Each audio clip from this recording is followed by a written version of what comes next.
Yeah, I mean, like our first like full year, I think you already shared it. Well, you said 20, it was 40, but yeah, we did about $40 million. And then, this year we're on track to do 30%, 35% growth. Yeah. It's crazy. I feel like I can rule the world. I know I could be what I want to. I put my all in it like no days off. So we are here in the where we are. Shed. Yeah, in the shed. Yeah. Like this studio, like I'm looking at the video, it looks legit. Yeah. People don't know what this looks like from the outside. This is definitely like a sketchy, like I've seen a Netflix documentary about a shed like this. Well, you got here 5 minutes later than we did. It was like 100 degrees in here before Right. we got here. I was like, this is going to be a sweaty podcast. And this is, you guys are different than, let's say, our normal guests, which are almost always like, kind of business, like tech, software type of entrepreneur. Y'all are entrepreneurs in a different way. Sure. And you're Instagram famous. So that's cool. That's amazing. You tagged me in a story yesterday. And I got to say, my wife has never looked at me that way before. She was like, oh, because she's never listened to one episode of this podcast. Not No one. way. We've done maybe Really? 400 episodes. She's not a podcast person in general. Like she doesn't listen to Okay. anyone's podcast. Yeah.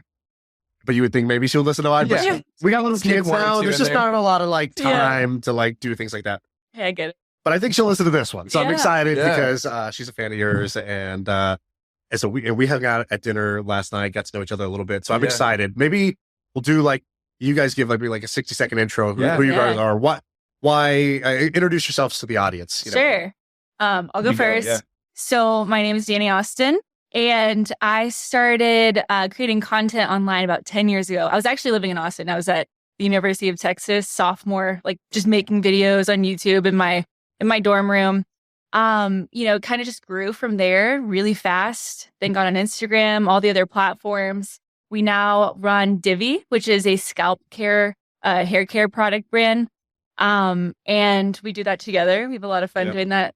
Honestly, online, we just share anything about our lives from like having 2 kids under 2 to, fast or affordable fashion.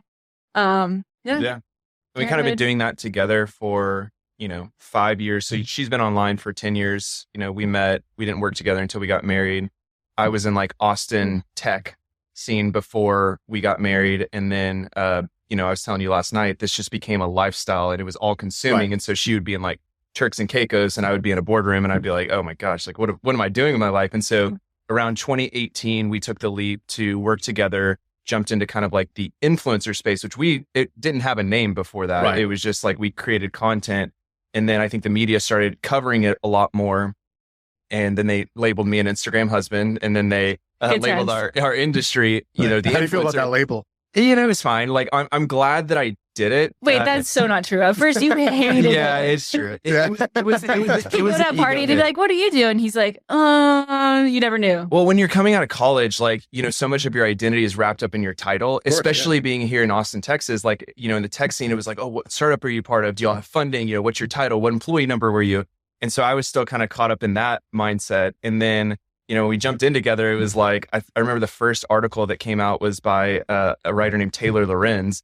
And she wrote an article about what is the Instagram I got a history husband. with Taylor Lorenz too. Yeah. Really? Yeah. Really? Dude, it's crazy. A lot of people have a history with her now, but, she wrote that article and she quoted me in it. And then I was like labeled the Instagram husband, but, and so we did the influencer industry for 5 years together and just honestly created content together. And then COVID hit and brands started really investing in that space. We should also say how this came about. Yeah. You listened to the pod. Yes. And He's a huge fan. I'm a huge fan. Huge Yeah. fan. And so I didn't know that. I didn't know who you were at that time, but I did an episode where I was talking about creator businesses. Yes. So content creators who have now spun off businesses that are doing really well, that are not called Mr. Beast. It's like, okay, everybody knows Mr. Beast. Yeah.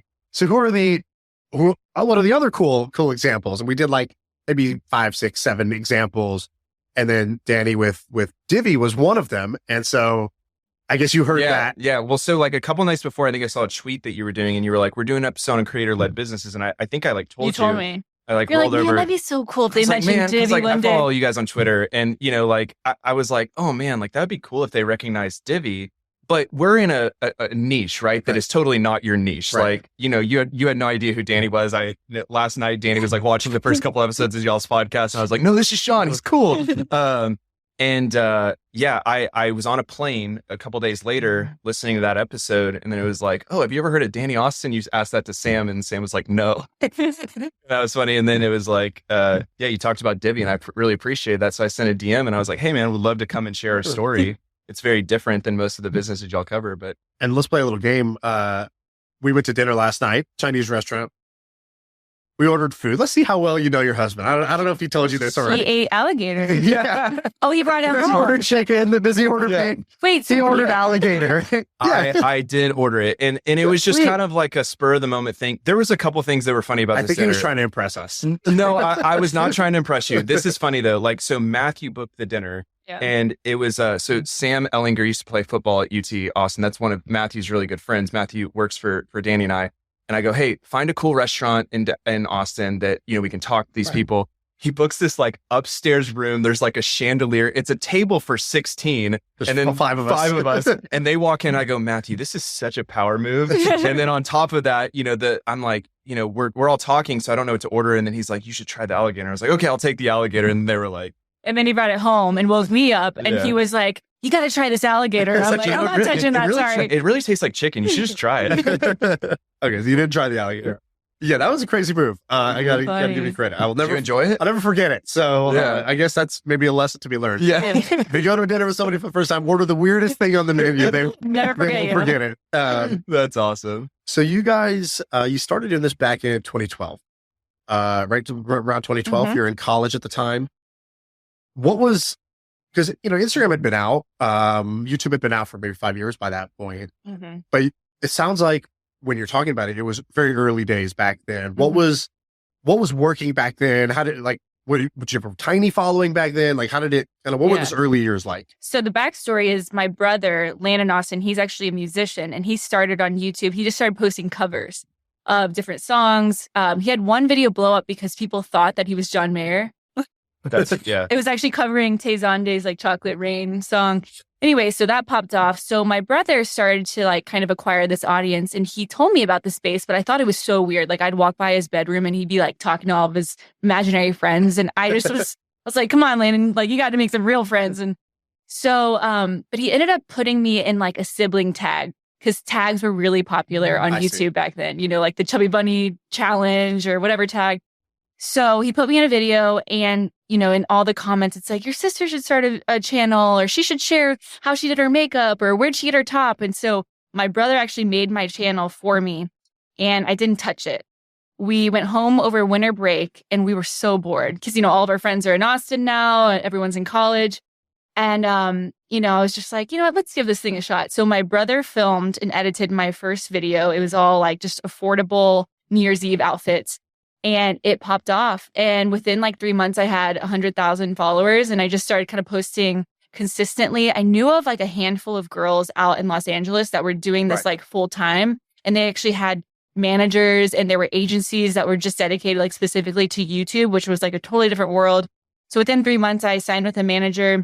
And then every summer from then on out, I would just fly out to LA and do collabs, because collabs were like, collabs were everything. They actually had just opened YouTube Space in Playa Vista in Los Angeles as well. And they had this thing called the creator program, where they only allowed, I think, like 10 or 11 of us in, and creators of all sizes.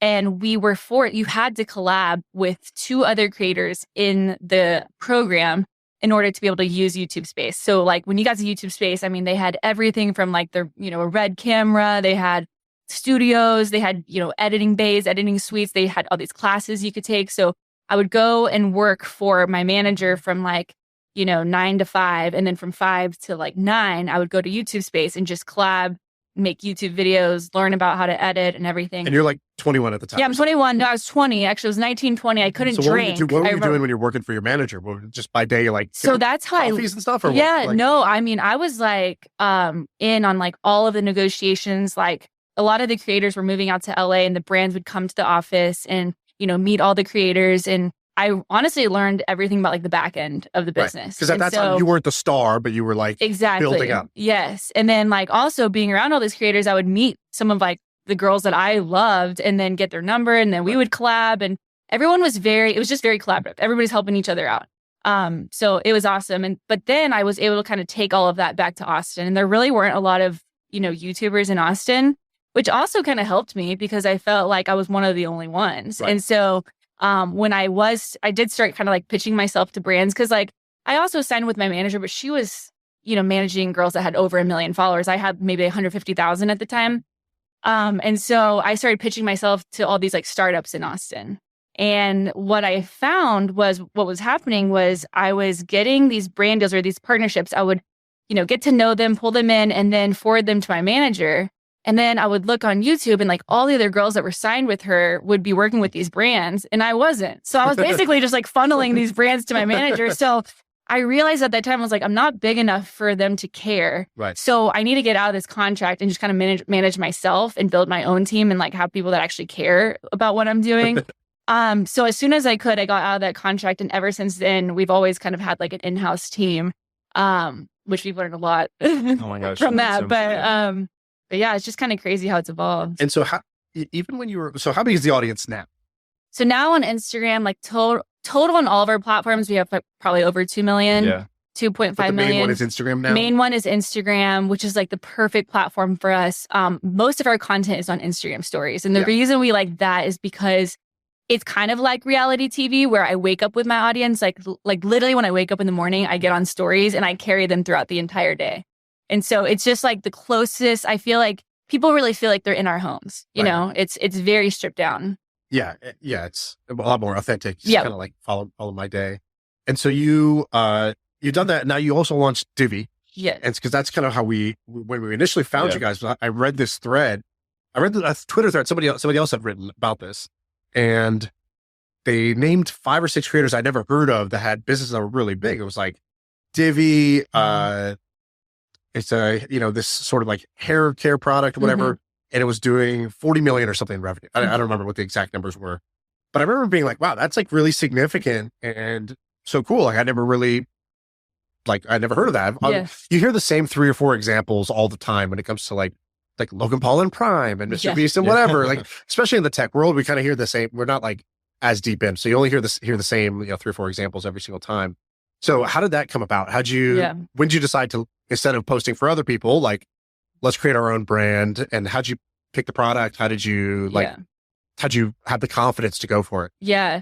So, there was definitely an era on Instagram where everything was perfect. It's like back in the day of like posting the perfect selfie or the perfect like latte art, whatever it was.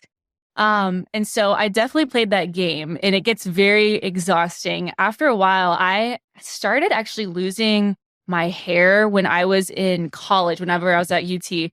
First, it started with like just me being so stressed out because I'm at UT, I'm flying to LA every weekend, I'm posting on these videos. I have like Neutrogena's like, where's the brand deal? And I have like 4 exams the next day. So I'm stressed out all the time. Start pulling my hair.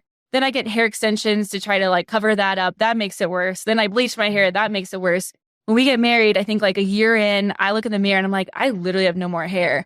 I was like, I didn't even want to leave the house anymore. So Jordan. This is a dumb, are we talking a couple strands of hair? What are we talking about? I mean like bald spots, like patches. Like patches of hair. And it was stress driven? Stress driven, and then hair extensions. So that's probably like more traction alopecia. Okay. So what happens when you put hair extensions in, like your hair can't withstand that weight. And instead of just losing hair where the hair extension is, with traction alopecia, you actually lose hair like around that whole surrounding area. I see. So it was like multiple bald spots like all over.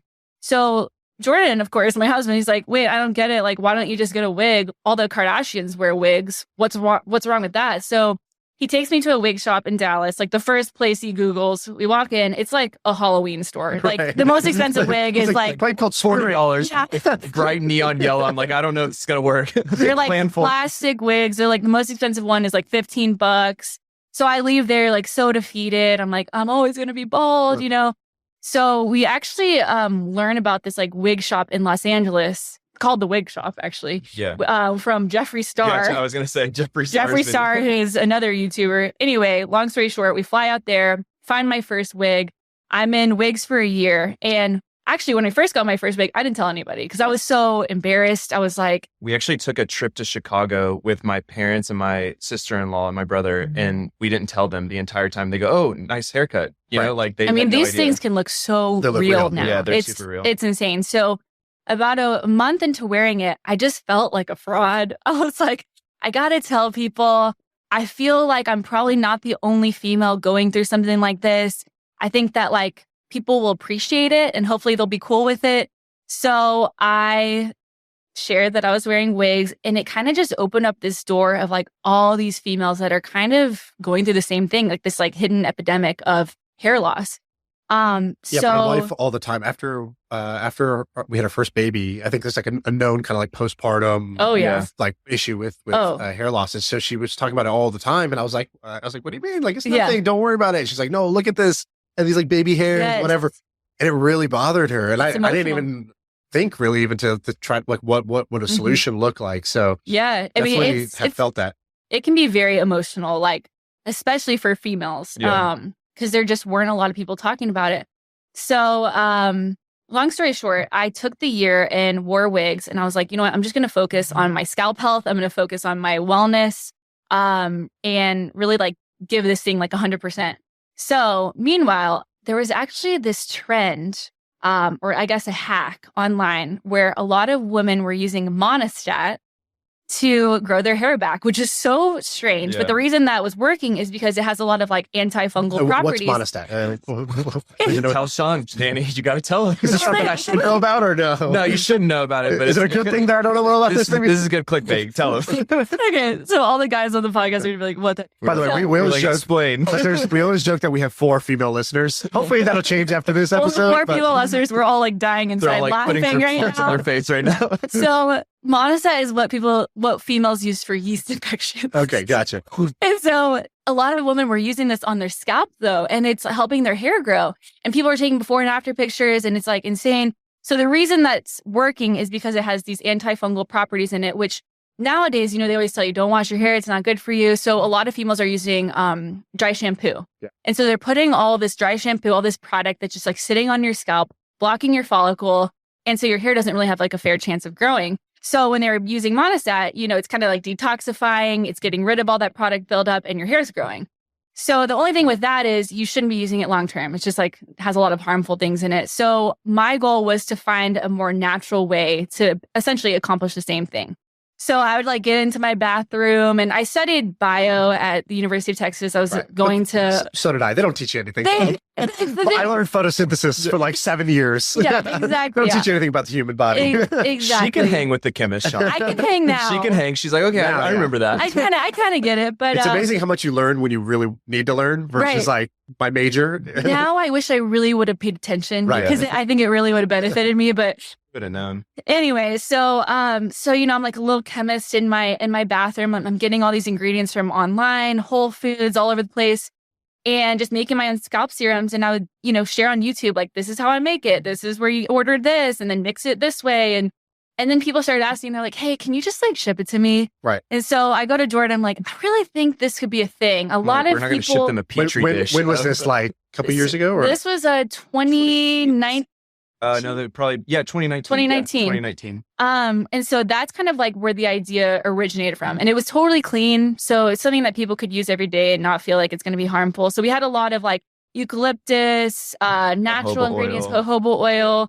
But there were a lot of things I wanted to put in it that I just didn't have access to. So long story short, found partners, found a great chemist, and then came out with our first product, which was a scalp serum. And to be honest, I did not think that it would pop off at all. I really was just like, I want to serve my audience. I've been very like service driven with all of my content. I'm like, I just really want to serve people because I feel like if I serve them, they'll come back.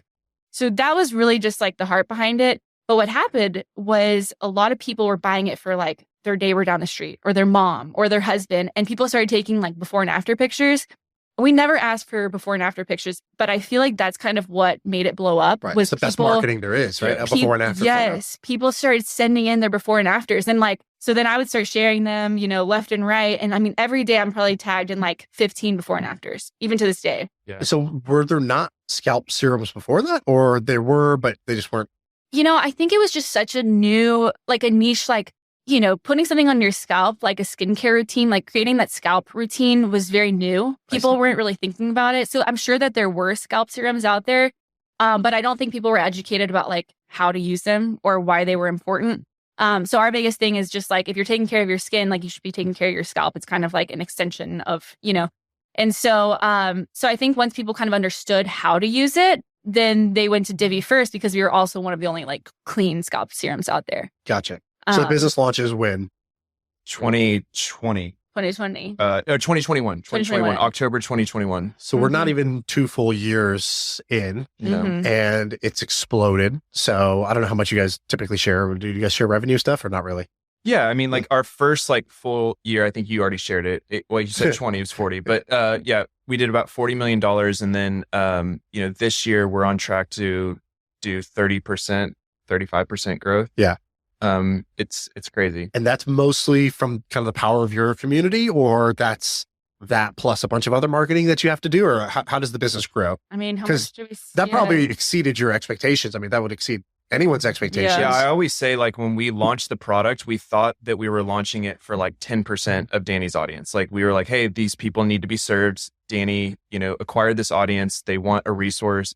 And it just grew so far beyond that. And a lot of people think that, Divi is all Dani's audience that's buying it. And, she's only made up about 15% of the overall revenue. Right. And so it was just a product that I think took off and worked. It was just right place, right time. It was like, during the era of the skinification of the scalp is like what the beauty gurus call it. And so I missed that whole era. Yeah, you missed the era. Well, it's here. It's now. I don't have a skincare routine either. So I need to catch up. I need to start with skin, move to scalp. I gave you 2 boxes. Yeah, I know. You're in it now. And so, yeah, it's just been wild. I mean, we never expected. And so did you guys look at like other creator led businesses? Like who was an inspiration that you're like, oh, if we do this well, this could be like, whatever. Skims, or this could be like the Kylie's lip thing or whatever. I mean, we've always admired the Kardashians in a business sense, and like how they've like used their reality TV to grow all these businesses. And like one thing we love about them is like how they all support each other. It's like an ecosystem. Like you're using, Kylie's makeup, and then you're wearing Kim's Skims, and so we always love that aspect of what they do. But I mean, in terms of like our inspiration, to be honest, everyone in our space was just launching clothing lines. So it was totally different. Yeah, it was very, very different. Were you tempted to do that too? 100%. Jordan was like, please don't. Please don't. The returns are insane. My dad actually has a showroom at the Dallas World Trade Center in Dallas.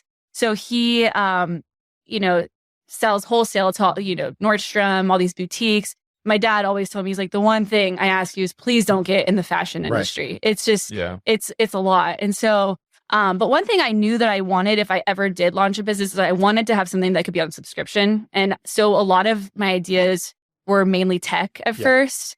I never really thought tech of like what? Like what would it have? Some service that you could get. I honestly didn't have like we had this. There was like there was one time where she like wanted to launch her own app because she felt like, she could build a better community like through a different platform than Instagram. And we tried it. We called it, what did you call it? The Sassy Club. The Sassy Club at the time. And it was like, we used this third party app system, and we drove a large part of our community to it. And we tried to do like more, the whole concept was like, let's meet in real life with our audience. And so it was like, we'd do meetups and stuff like that. And that was just really hard. It was kind of like a Bumble. Right. Yeah, it was kind of like a Bumble. And so we tried that, it was pretty difficult. And then it was difficult to manage like the in-face interactions. Yeah. Now let me ask you a question. I just hired a guy, paid a guy $5,000 to do a couple of like one-on-one like workshops with me.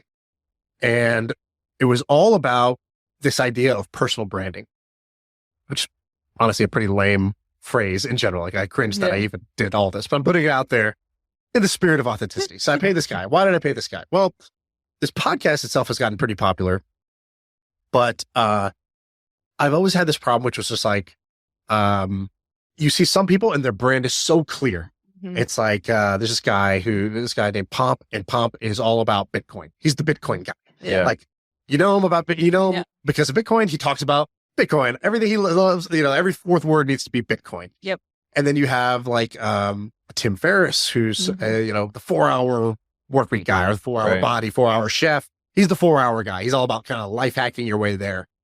And so you go down the list, and a lot of people who have built good online followings, they have a clear kind of like, they're the blank guy or they're the blank gal, whatever. Like that's what they're known for. And for me, I've always been like, well, I don't know, the business guy, that doesn't sound very like specific or focused. And I was like, oh, I've gotten pretty far without that, but maybe somebody can help me kind of sharpen this. So this guy who I hired, he works with like, like Jay Shetty and like a bunch of people who are like that, like the guy who did Quest Bar thing, Tom, whatever, Bill you. And he's like, like Jay Shetty, his story is he was like kind of like in and out of trouble, then decided to go be a monk. And he was a monk, and then he like got kicked out of the monastery because a monk came to him, was like, you are like, there's something bigger in store for you. So he decided to make his life mission to bring ancient monk wisdom in a modern way to the world or whatever. I butchered that, but something like that. Great brand. Yeah, he is consistent, man. Right. He's doing it every day. I just knew him as like the blue-eyed Indian guy. Or like, that's what stood out to me. Like the guy's got monks blue or green eyes. But I was like, okay, I see the value in if you really like sharpen this, like whatever your brand is all about. But then I've met people who are maybe like you who, you probably never hired a consultant or like did a brand workshop or like sat down with a piece of paper and like tried to architect it. It seems like it kind of happened organically and naturally for you. So I have two questions for you. One, do you think you have like a focus like that, like the blank? You are the, just like the Bitcoin guy. Like, do you have like a thing that's like, our brand is about this word or these 3 words or whatever? Do you have something like that? So when I started going through my hair loss, I think it was the first time that I kind of felt like I had that thing. Like I was kind of like the wig influencer for a while, and then kind of like the hair loss influencer. I mean, as cliche as it sounds, I feel like I think our biggest thing is we've always just been very authentic and like goofy. And we've kind of, I feel like what we've done is figured out how to collide those worlds of like being professional, but also getting, taking your heels off, getting back home, just like, and being real about what it's like having 2 kids. Like you're in heels, changing diapers, kids peeing all over you. But like, I would say it took like 10 years for people to kind of, I've never had, this persona or this video pop off and go viral. And then everyone knows who I am. Like I've never had that moment. It's just been like very gradual but I totally feel what you're saying. Like I still go through those times where I'm like, okay, who am I? Yeah, like what's my identity? What's my identity? Like and I do feel like there are some bloggers out there that are so good at like, okay, when you think of Chick-fil-A, you think of this one person, or when you think of like this one brand, you think of it. Dude, that should have been mine. Chick-fil-A. You're a genius. Yeah, in front of me the whole time. Yeah, and it's like, and so I do try to find those things that like, okay, when in Dallas, when people go here, like, what brands are they thinking of when they think of Dani? But it's challenging because also like I'm very, one day I want to be doing this, one day I like to like kind of shift and be on my toes. And so, what do you think people get wrong when they try to build a following? Not like the people who are just obviously bad, but let's say people who have the potential where it could be working out. What do you think are the mistakes that those people make that like they're trying to be perfect all the time? And it's so unrelatable. I think like one of the biggest reasons that like people can relate is because we have made so many mistakes and we share them. And like, there's times when we get online and we're like, man, that was bad. We should have done that. Like there was a small example, but I was cutting up like fruit for my daughter Stella's lunch, and I'm cutting the grapes wrong, like where they can choke on grapes, and like had no idea. Like my mom never cut my grapes. So like, I didn't know I was doing anything wrong, but like the DMs start flooding in, the Facebook groups are popping off. Danny's like, cutting the grapes wrong. Are you trying to kill your kid? Yeah. Like you're influencing all these moms to cut grapes wrong. And I'm like, oh my gosh, I didn't know. Like, so, you get on, you're like, guys, I'm so sorry. Like I made a mistake. Let me like teach you the right way to cut grapes instead of like deleting the content and being embarrassed about it. And so it's like, I think you cut them wrong the second time too. I did. But yeah, so I just feel like I have a lot of girlfriends like in Dallas that are, trying to do something similar, and they're trying so hard to just be perfect all the time. Right. And it's not you said the word relatable. I think that's a key thing. Like we had the comedian Hasan Minhaj. I don't know if you know him. He's like, he was on Netflix and stuff like that. He came on and I was asking him something about, because we're doing these live podcasts now sometimes. So we're doing one this Saturday here in Austin. Mm-hmm. And so I had asked him, I was like, hey, I'm going on stage, kind of like stand-up comedy. There's going to be whatever, like 1,000 people in the audience. how do I, what would you say, like first 5 minutes, how can I set a good tone here? And he goes, he gave me two pieces of advice. He goes, first, make it clear that you are there. So he's like, talk about the room, talk about the person in the front row, talk about, the city that you're in and like what it's been like for you to be there. Like, just make it clear, like, give them the fact that you're there and everybody will be present together when you do that. And he goes, the second thing is low status. I go, low status. He goes, yeah, like people make this mistake a lot that they try to be high status. They're like, I want your approval. So I'm going to present a version of myself that is high status. When in actuality, the way people relate to you and like you is doing something low status. So making fun of yourself, showing a weakness, being vulnerable, saying something that's makes you look bad, not great, or like embarrassing to you. And so he's like, comedy is actually a low status art form, not high status, which is what you're like. If you go to a conference, you go on stage, it's typically going to be all high status stuff. People trying to say things that show how important they are and how smart they are and their resume and all that. But that's not how people relate to you. And so what you're saying kind of reminds me of that, is like doing things that are showing showing some of the flaws, almost not just because they're there, but like it actually helps. It actually builds that relatability. I know. I agree. I mean, I feel like the times that we connect with our audience the most is like in those goofy times when I'm running around with no pants on and like, we're like, oh, I relate. Same thing, I think there's like a pushback on like A-list celebrities even towards influencers, because it's like, I don't understand, like, this is not relevant to my life at all, what the Kardashians are doing in the private jets and all this stuff. And like, I think that's where people feel at home, is in these kind of like relatable moments, which is what I told Ben you need to do. I feel like y'all do this so well on the podcast, is like, you're not trying to be this business guru expert. You're just kind of talking about everyday people's business and your thoughts on it. And you're kind of riffing. And I think that, I told Shaan, I was like, I think he just needs to do more. He needs to get on Instagram stories. He needs to get on YouTube. That was my advice to him. Are you on Instagram? So I went non-private, like, a month ago. For the first time. Yes, I'm now not private. Yeah, when we DM'd him, it was private. I was like, what's this guy doing? Yeah, I didn't bother with Instagram, but what did your fancy branding coach tell you? So what he was saying was, so they did a great exercise, actually. I kind of want to like package this thing up so more people can do this. I think it's a pretty useful thing. But what he says is, he was like, you want to figure out your signature stories first. So he's like, don't try to get to the end point of, I'm known for X. He's like, go look at the signature stories that made you you. So like, what were the moments of your life that kind of defined who you were? Times you either made a key decision in life, or which could have just been like, no more, like, I'm not doing this ever again. Or, so some people have that if they give up alcohol or something. It's like, that becomes their brand, but it's like the signature story is the rock bottom story that when literally they were so embarrassed at something that they did or felt, and then they decided never again.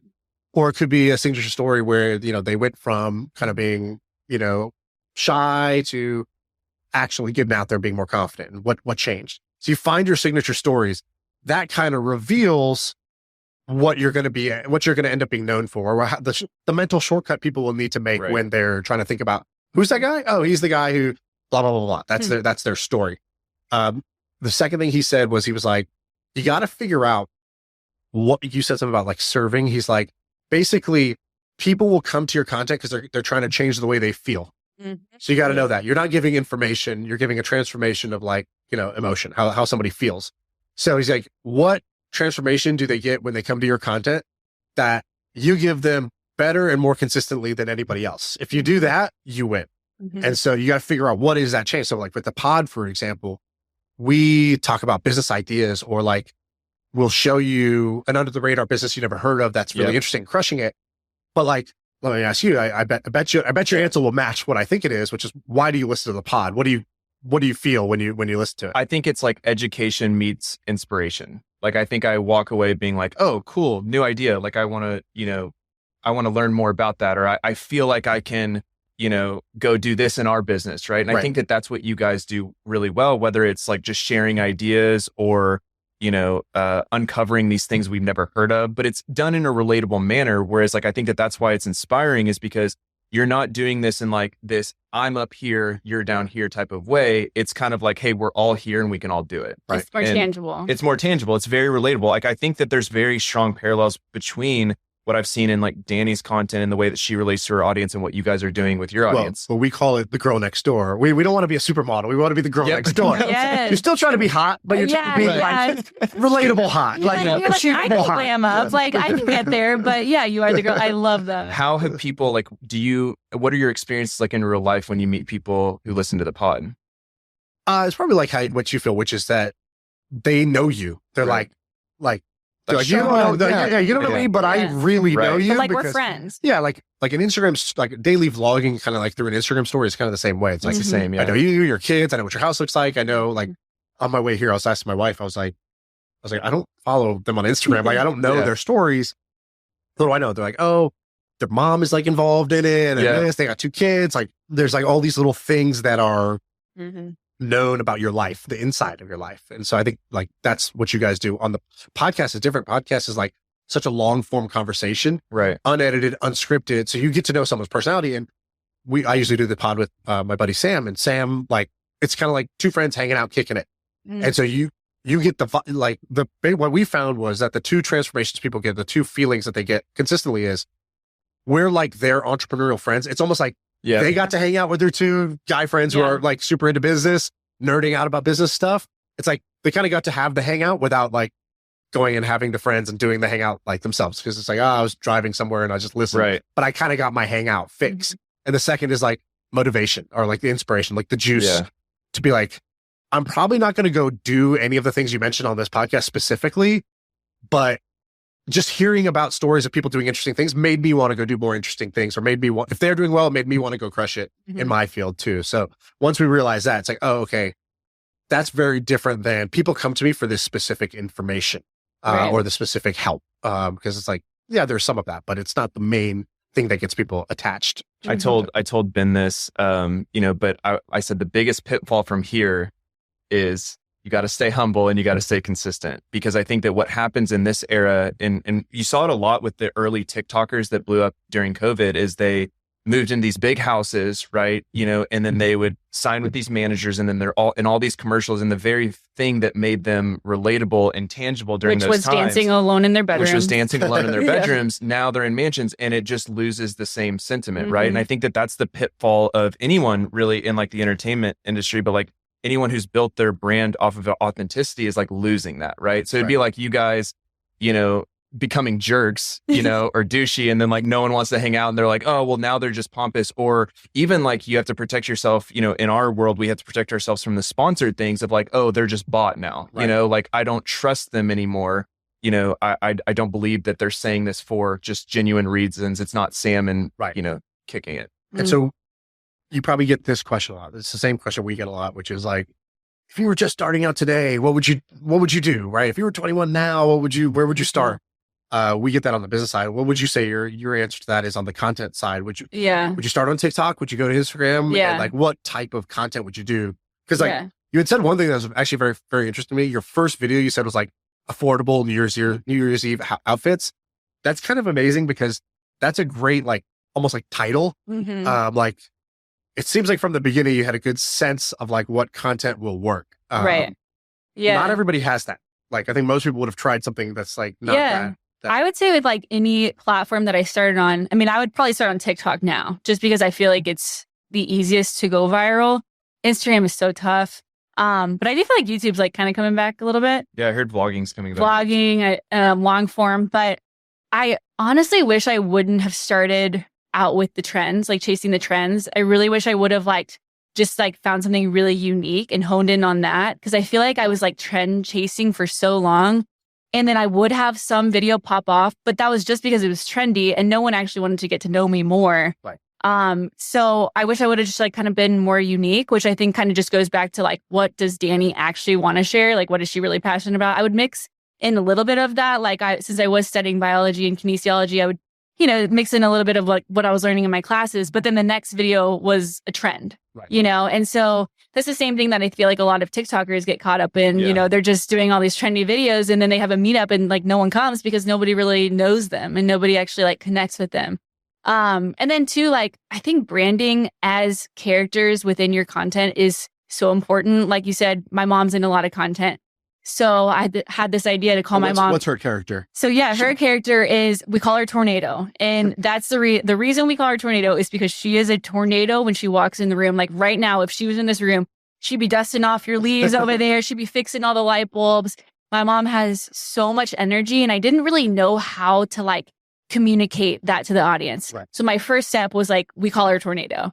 And the second step is every time she comes over, we're showing her up on a chair, dusting things off and like doing tornado things, pulling me out of my comfort zone, just like being a tornado. And so, and then, you know, Jordan's character is like every single day he gets up at the same exact time. He wears, you know, he gets dressed up every single time. I'm running around the house, just like chaos. So we all have our certain characters, and I didn't really learn how important that was up until like probably like 3 or 4 years ago. And how did you learn that? You just sort of like... Because people started forgetting who we were. And so I had to like create a way where people like when they, you know, were missing it, like what did they associate our family with? And like how could they remember us throughout the day? And so like Tornado was kind of huge for us. I feel like that was not only that, but it was like very relatable because, you know, just even before we had kids, like the content we were creating, I'm like, who relates to this? We're traveling all over the world, taking outfit pictures. Right. You know, like this is not. Yeah, it doesn't make sense. And honestly, it was exhausting for us because it wasn't even like relatable for us. You know.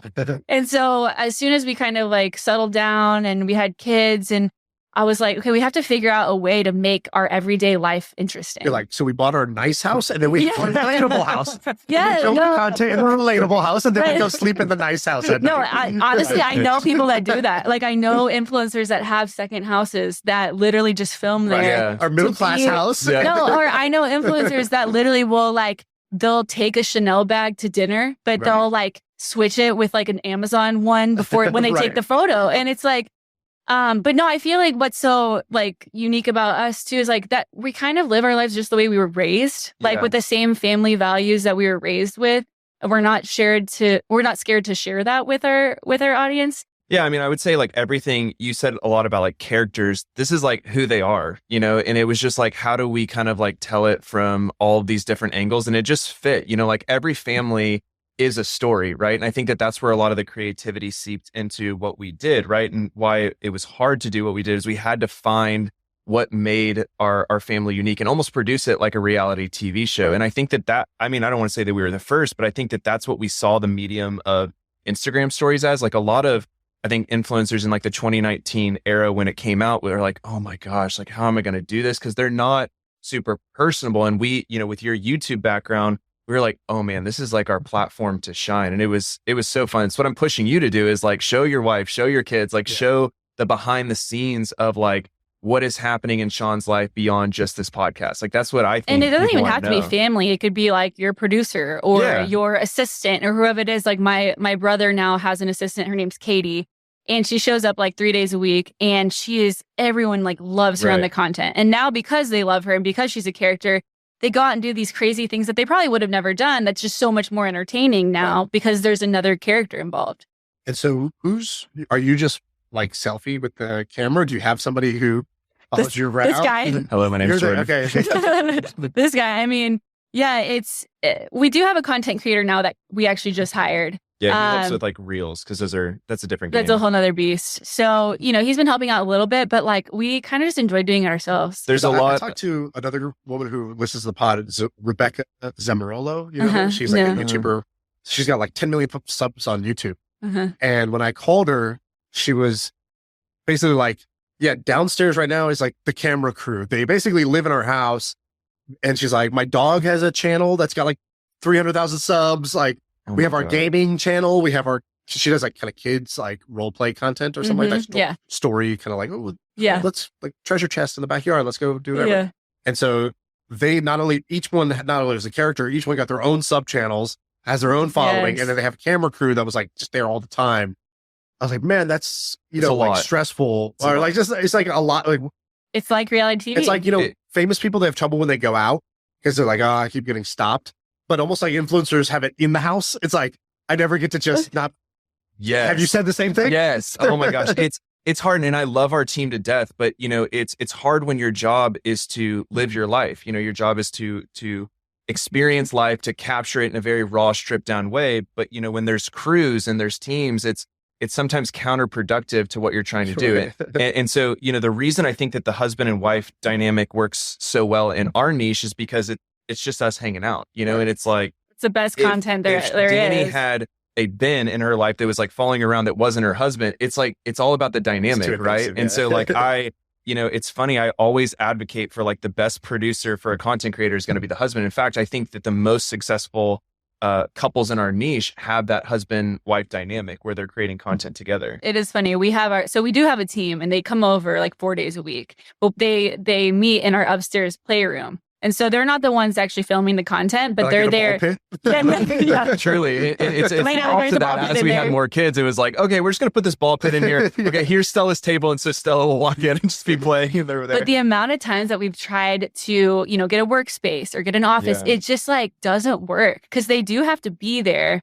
Because like if we're going into an office every day, that's not relatable anymore. Right. And there's also like nothing, I don't know. It's truly one of the most like technical nuances that's difficult about our industry is like, how do we position our team? Where do we put them? And then like Dani can't, you can't just say, hey, Dani, come to the office and do a try on haul. All the clothes are in the closet, right? But so it's always the trade-off of, okay, do we have people in our house? What do we do? Yeah, we're still figuring it out. And for the like Instagram kind of like sponsored content or like brand deals, tell me a little bit about those. So how have those kind of like changed over time? What is like working the best, or what works, what doesn't work anymore, or it doesn't work at all when people try it? Yeah. So, I mean, brand deals started out as, here's a product, go make a YouTube video, include it for 20 seconds, put the link in there.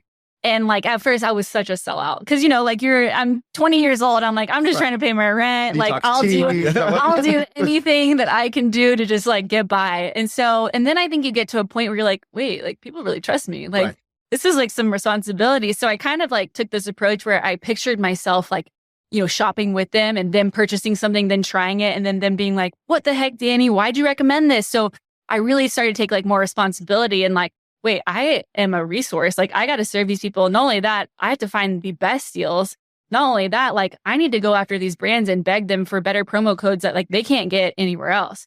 So it kind of became like competitive with myself. Yeah, we kind of became like a QVC always going to have the best deal. And so we tried to adopt that mentality in-house. I always describe it as like a triangle. Like at the top is the audience. And like, as long as we're prioritizing them first, everyone's happy. At the bottom left is like our business, which we have to take care of. We run a team. And then on the right is like the brand we're serving.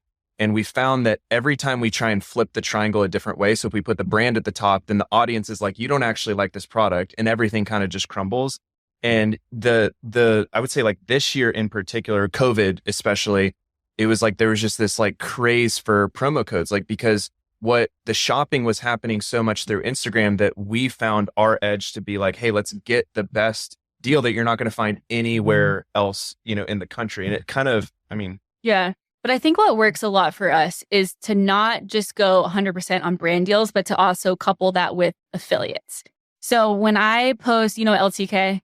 So when I share something that I like to know, right? Like to know it. Yeah. Yes. So like to know it is basically a platform where, anything I swipe up to, you can make commission off of it. But the best thing about LTK is I can share things that I genuinely bought. Like this top right now, I got from Target. I purchased it. I get to go tell people, okay, it kind of fits a little tight in the shoulders. So maybe go a size up, here's the link. Make sure you order it in white because that's about to sell out, whatever it is. And so that's like super authentic, super real. People know that you're making commission off of it. They don't care because you're just providing them like a lot of value. Right. So that's like 50% of how we monetize. And then the other half is, through brand deals, where I feel like if you have a really strong affiliate base, like you can get really picky with the brands that you're choosing. So we got super picky like the past couple years.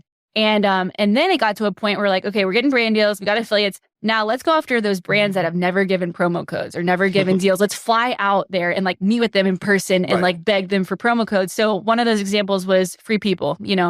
Girls love Free People, been wearing Free People for years. They never do promo codes. They rarely do. They'll go on sale, but never do like a discount code.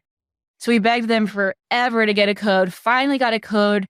Within the first hour, we pushed 7 figures because people are like, and not only that, but because I had worn it for years and people had seen these, you know, these specific crop tops that I've been wearing for so long.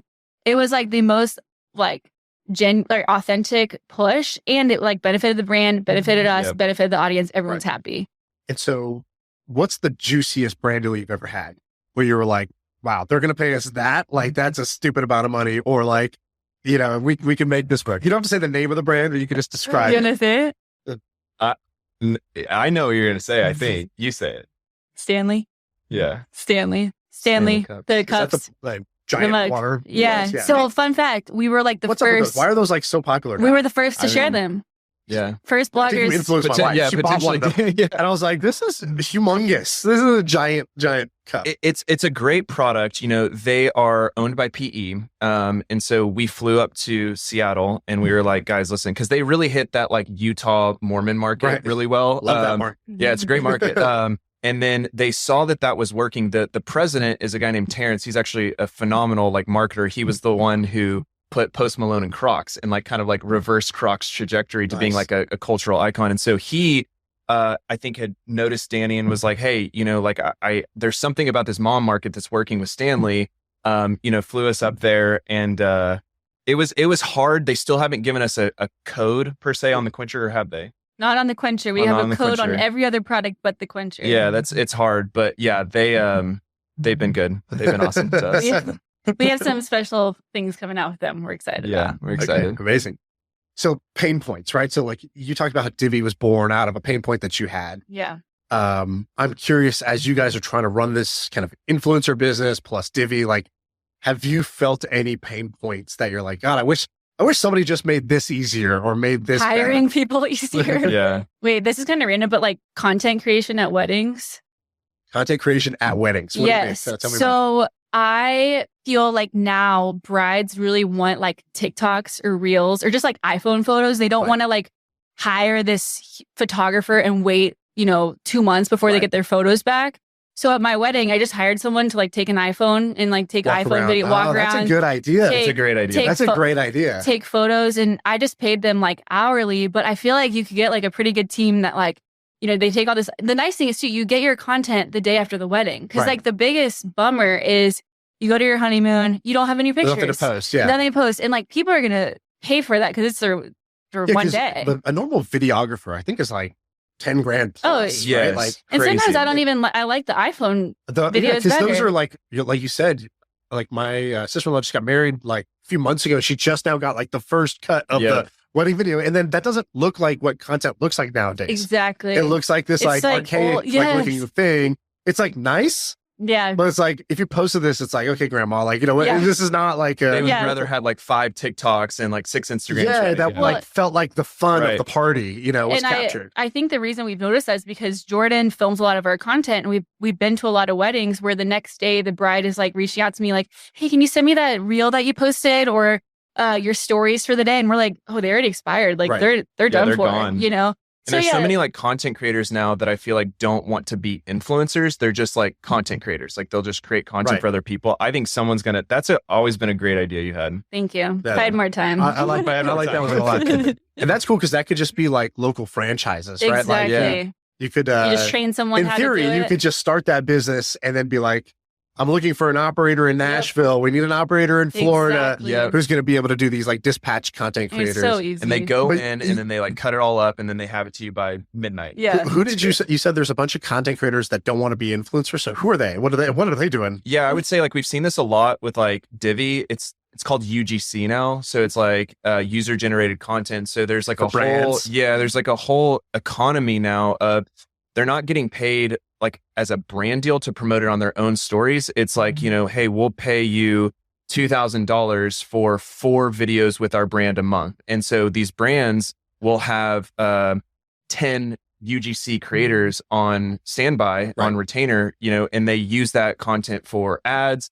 And so what is happening is like our UGC content at Divi is performing the best over any type of like branded asset. And so it makes it sort of feel like a lot of people are using the brand in an organic ways. And they are, but it's a whole other new class. And I was like, oh my gosh, people are doing that? Like, that's insane. Yeah, we pay for our brand, we pay like between $1,000 and $2,000 to a handful of creators for this exact thing. And it's like, they don't have a following. Yeah. They're just like good at creating this content. And they're like, wow, I get free product and I get paid to do this. Like, this is amazing. And I don't even need to be famous. Like, I felt the hit even with my brand deals. Like, we don't get a lot of those opportunities more because they used to come to me and they used to say, hey, we'll pay you X amount. But now I guess we're too expensive or something because we never hear for them anymore. Well, it's kind of shifted to like, that's interesting part about like how the influencer industry shifted is it always kind of goes in waves, right? But it's like moving from like back to mass marketing where it's like as many people as possible are using and talking about your product at the same time. And so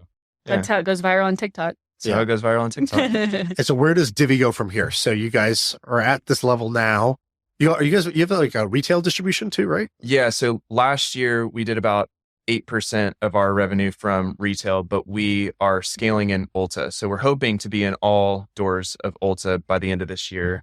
I don't know. Dani's always been big on like not taking investors. So we didn't do that at the front end. And so we're kind of like, we own our own destiny at this point. I think that we're very passionate about the mission of Divi. Like, it's hard to create an influencer brand that people don't think you just slapped your name on it, right? So we really wanted to create a product that is more and bigger than Dani. And so the products have to be really good. And so we're really focused right now on innovation. We're trying to patent some of our technologies. By the way, why is it called Divi? What's the name? Yeah, you answer this. I always forget. So it's just like divvying up attention to like each area of your life, like overall better lifestyle and overall wellness. But is it one of those things where it just sounds cool, then later you're like, what's the meaning? Or you're like, I always honestly, she doesn't really want to know. It was just so hard to trademark. Yeah, anything. I was like, she gets mad when I say this, but I was like, yeah, it's the third name. All the others ones are trademarked. No, it was like the 30th name. Like, it's a good name. Yeah, it's good. Yeah, now I love it now. But and so you're going into retail. You hired up a bunch of people. You said, yeah. What else is like? What's the next unanswered question for you guys? What are you trying to figure out next? I would say like, last year was very difficult just because like it was kind of Dani and I running everything. We've now, like you said, hired like this suite of VPs. I would say the next biggest challenge for us is like we're kind of setting the stage for in 2024 to go international, which some companies have done really well and other companies have really botched. Yeah. And it's been just like a money pit. And so that's probably the next frontier for us. And we would like to do it without having to raise additional capital. We've done everything thus far ourselves, which is very unique. I mean, the best part is like our audience is kind of built in. So when we launch something, people tell me that day if they like it or not, or that day what they want more of. And so, our sequence or what we've launched, we only have 4 SKUs right now, has just been like listening to our audience. And that's one of the biggest things is, can you sell international? And so we're definitely working on that. And then just like a lot of other SKUs in the pipeline. Since we only have 4 SKUs, we have a lot. Product development's been the hardest thing to learn for us, for sure. Oh, 100%. And so there's like that company like Seed Beauty that was doing stuff for, I forgot who, Kylie or something like that. There's like these companies that are behind a lot of the influencer brands. Like I know like the Prime drink or whatever. There's like these guys behind it that they have their own company. They do like multiple brands out of that. Did you guys work with somebody like that, or did you do your own sourcing and manufacturing? We found a manufacturer, and that's pretty much it.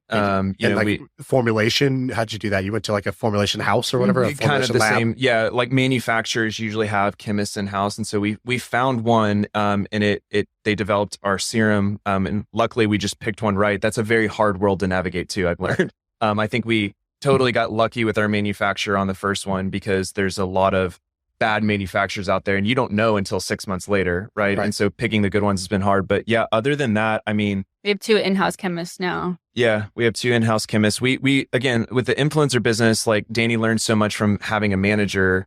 We've always just tried to be entrepreneurs in-house and bring it in-house, which is usually longer. You make more mistakes. It's harder.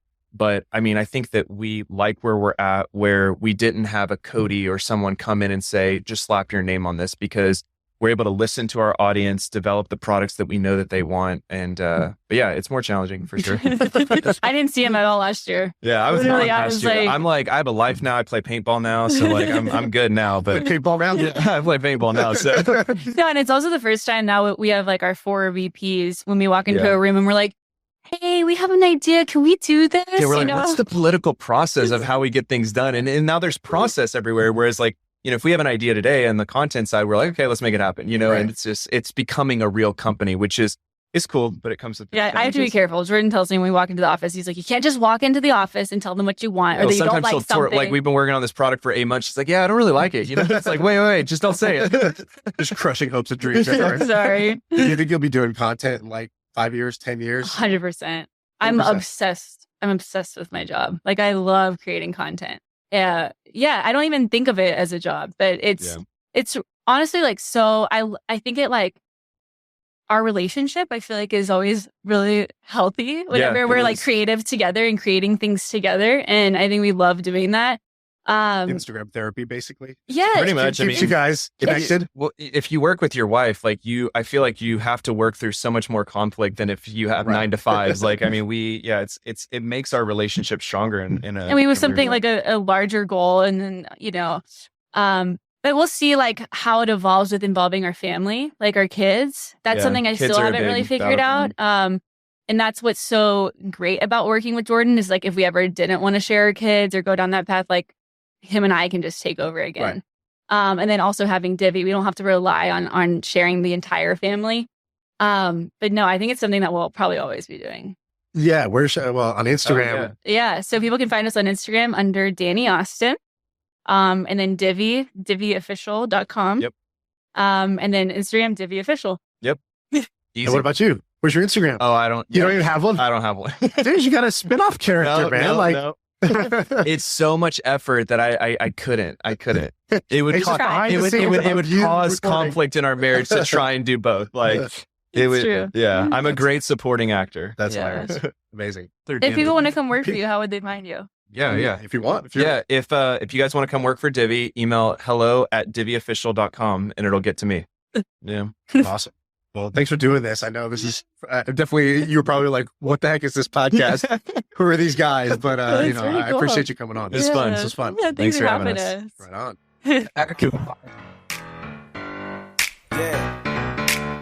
I feel like I can rule the world. I know I could be what I want to. I put my all in it like no days off. On the road, let's travel, never looking back.